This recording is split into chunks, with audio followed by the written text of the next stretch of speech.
நைட்டெல்லாம் தூக்கமே வரமாட்டேங்குதுங்க. என்னன்னா, அந்த குழந்தைகளோட முகம் மட்டுமே வருது. அந்த குழந்தை சிரிச்சா எப்படி இருக்கும்?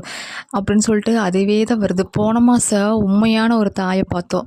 அதாவது அவங்க இறக்கறக்கு முன்னாடி கூட அந்த குழந்தைய அப்படியே அரவணைச்சுட்டே இறந்துருக்காங்க. அந்த மாரி ஒரு தாய பார்த்துட்டு, இந்த மாரி ஒரு பேய பார்க்கறக்கு ரொம்ப ரொம்ப வருத்தமா இருக்கு. நான் என்ன சொல்றேன்னா, இவங்கனால வளர்க்க முடியலைன்னா, தயவு செஞ்சு யாராச்சும் குடுத்துருங்க. இல்லாட்டி எங்கேயாவது விட்டுருங்க. யாராவது எடுத்து வளர்த்துட்டு போகட்டும். ஏன் இப்படி கொடுமை பண்ணி ஒரு குழந்தைய கொடுமை பண்ணி கொல்ற அளவுக்கு எப்படி தான் அந்த மனசு வருதுன்னே தெரியல. அதே மாரி இன்னொருத்தன் அந்த குழந்தைய ஒரு பொம்மைய எடுத்து வீசுற மாரி வீசி வீசியே கொல்றான். அதையும் அதில் ஆனா நேத்துலேருந்து இந்த சாமின்னு உண்மையா ஒண்ணு இருக்கா?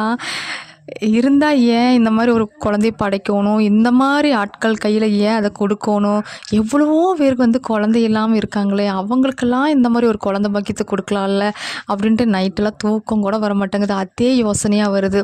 நம்ம ஒரு சின்ன ஒரு பொம்மைய எடுத்து நம்ம பசங்க வந்து அத வச்சு விளையாடி தூக்கி வீசினா கூட, அப்படியெல்லாம் தூக்கி வீசக்கூடாது அப்படின்னு நம்ம சொல்றோம். ஒரு குழந்தைங்கிறத கூட மறந்துட்டு அது எப்படி இப்படி தூக்கி தூக்கி எறியிறான், தரையில போட்டு இப்படி பண்றான்னே அது ஒண்ணுமே புரியவே மாட்டேங்குது. நான் என்ன சொல்றேன்னா, ஒரு குழந்தைய வளர்க்க முடியலையா? தயவு செஞ்சு அதுக்கான வாழ்க்கைய அழிக்கிறதுக்கு உங்களுக்கு எந்த உரிமையும் கிடையவே கிடையாது. வளர்க்க முடியலைன்னா, நெறைய பாதுகாப்பா ஒப்படைக்கிறதுக்கு நெறைய வழிகள் இருக்கு.